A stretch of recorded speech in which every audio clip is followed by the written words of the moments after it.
ચર્ચા કરીએ Horizon industrial પાર્ક્સના IPO જે છે 17 ઓગસ્ટે ખુલી રહ્યો છે. 19 ઓગસ્ટ સુધી રોકાણ કરવાની તક છે અને કંપનીની 2600 કરોડ સુધી એકત્ર કરવાની યોજના છે. ચર્ચા કરીએ કંપનીના ઓલ ટાઈમ ડિરેક્ટર અને સીઈઓ ઉર્વિશ રામભિયા સાથે. સર ગુડ આફ્ટરનૂન, સ્વાગત છે સર સીએનબીસી બજાર પર. અને સર ડિટેલ એક આઈપીઓ સાઇઝ પર વ્યૂ લઈએ અને યુટિલાઇઝેશન ઓફ ફંડ્સ કઈ રીતે કંપનીને આથી પ્લાન છે?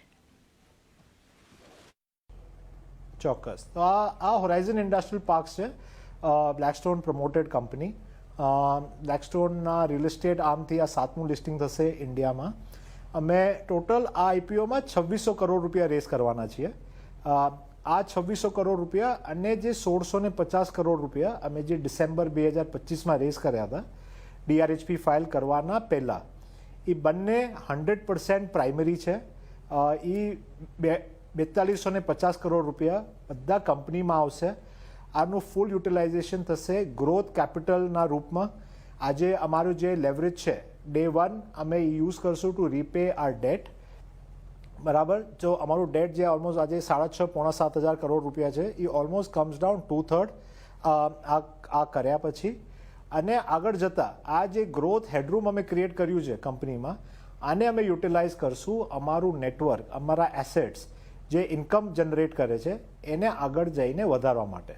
તો just to remind you, total અમારા પાસે આ કંપનીમાં 2300 એકર જમીન છે. બહુ high quality, high grade industrial and logistics માર્કેટ્સમાં, જ્યાં ઓલરેડી બિઝનેસ ઇકોસિસ્ટમ છે, ઇન્ડસ્ટ્રીયલાઇઝેશન ઓલરેડી ક્રિએટેડ છે. એમાં અમે already 28 million square feet construction કરી ચૂક્યા છે આ કંપનીમાં.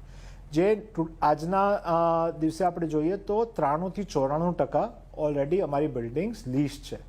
જે બાકીનો 1.5 મિલિયન સ્ક્વેર ફીટ છે એ ન્યુઅર બિલ્ડિંગ છે, જે સ્ટોક ઇન ટ્રેડ છે, જે આવતા સમયમાં 3 થી 6 મહિનામાં અમે લીઝ આઉટ કરશું. આગળ જતાં 30 મિલિયન સ્ક્વેર ફીટનું જે ફ્યુચર ડેવલપમેન્ટ પોટેન્શિયલ છે એ ઓલરેડી જેના માટે જમીન ઓલરેડી આ પાર્ક્સમાં ઓલરેડી ઇન્ક્લુડેડ છે. તો જમીન ઓલરેડી પેડ ફોર, જેનું જે અમાઉન્ટ હતું એ ઓલરેડી પેડ છે. તમારા પ્રી કન્સ્ટ્રક્શન અપ્રુવલ ઓલરેડી અમે લઈ ચૂક્યા છીએ. આગળ જતાં અમને ખાલી આને એક્ઝિક્યુટ કરીને અમારું ટોટલ જે ઇન્કમ જનરેટિંગ એસેટ પૂલ છે એ અમે આગળ જઈને વધારવાના છીએ 3 થી 4 વર્ષમાં. ઉર્વિશ સર, એ પણ જાણીશું કંપનીના અત્યારે જોવા જઈએ તો પ્રોજેક્ટ નેટવર્ક્સ પાઇપલાઇનમાં કેટલા છે, કંપનીના જે કસ્ટમર બેઝ છે, જોઈન્ટ વેન્ચર્સ કે ગવર્મેન્ટ પાર્ટનરશિપ, એના વિશે આગળ ડિટેલ્સ શેર કરો. હા, નહીં, મેજોરિટી ઓફ ધ લેન્ડ જે છે અમારી આ ફ્રી હોલ્ડ નેચરમાં છે.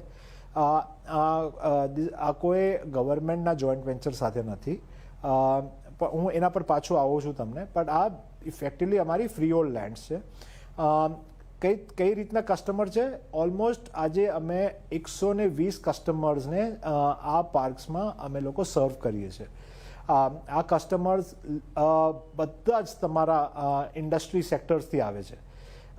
તમે ઈ કોમર્સ કહેશો તો અમારા પાસે ઈ કોમર્સ જાયન્ટ કસ્ટમર્સ છે. તમે એફએમસીજી કહેશો તો અમારા પાસે એફએમસીજી જાયન્ટ કસ્ટમર્સ છે. અમારા પાસે ઘણા બધા રિટેલ કસ્ટમર્સ છે. પણ આગળ જતાં બહુ બધું ડિમાન્ડ અમારા પાર્ક્સમાં આવે છે આ ઇન્ડસ્ટ્રીયલ કસ્ટમર્સથી.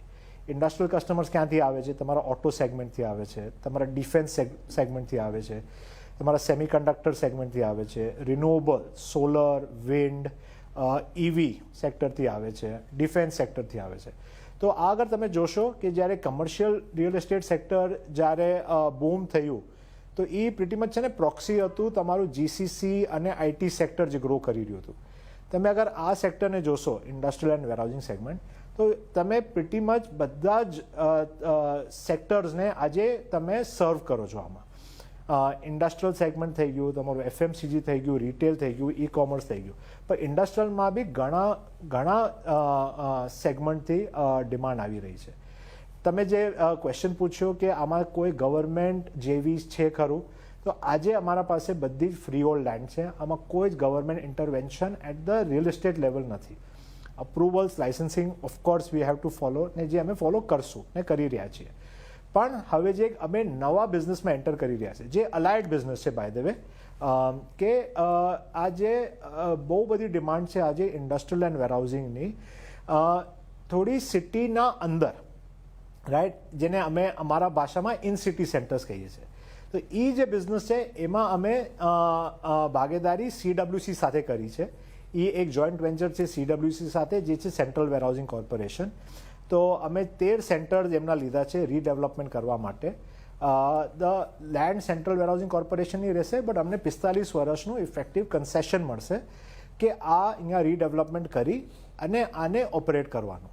તો એ જ એક બિઝનેસ છે જે આ 61 million square ફીટમાંથી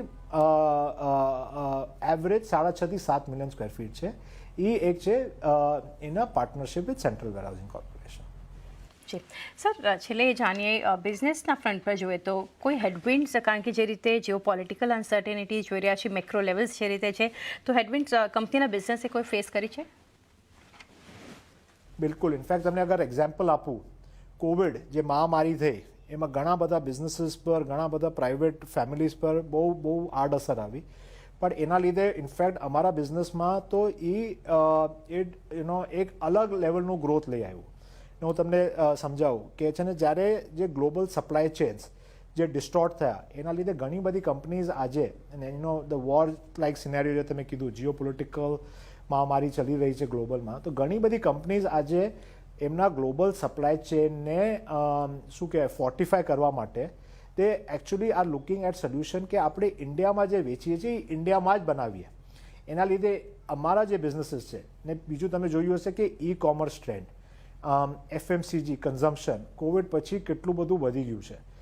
e commerce penetration આપણી ખાલી મોટી સિટીઝમાં નહીં, બટ ઓલ્સો ટિયર 2 ટિયર 3 માર્કેટમાં કેટલું પેનિટ્રેટ થઈ રહ્યું છે. તો આ બધું અગર તમે ફેક્ટર ઇન કરો, આ બધા એકચ્યુઅલી અમારા બિઝનેસ માટે તો ગ્રોથ ડ્રાઈવર છે. તો કોવિડ પછી બી ઘણી બધી ઈ કોમર્સ કંપનીઝ જે પહેલાં 50,000 60,000 સ્ક્વેર ફીટ સિંગલ લોકેશન પર લીઝ કરતા હતા, એ આજે નહીં તો 2 લાખ 3 લાખ 4 લાખ 10 લાખ સ્ક્વેર ફીટની વાત કરે છે at a single location, right. કેમ કે ઈ કોમર્સ બિઝનેસીસ એમાં એટલો બધો વધારો આવ્યો છે. એ જ રીતે ઇન્ડસ્ટ્રીયલ સેગમેન્ટમાં બી આ સપ્લાય ચેનની મહામારી માટે ચાઇનાથી companies want to start diversifying out of ચાઇનાથી, they are looking at solution. ઇન્ડિયાને એક સોલ્યુશન જોઈ રહ્યા છે એ લોકો મેન્યુફેક્ચરિંગ કરવા માટે.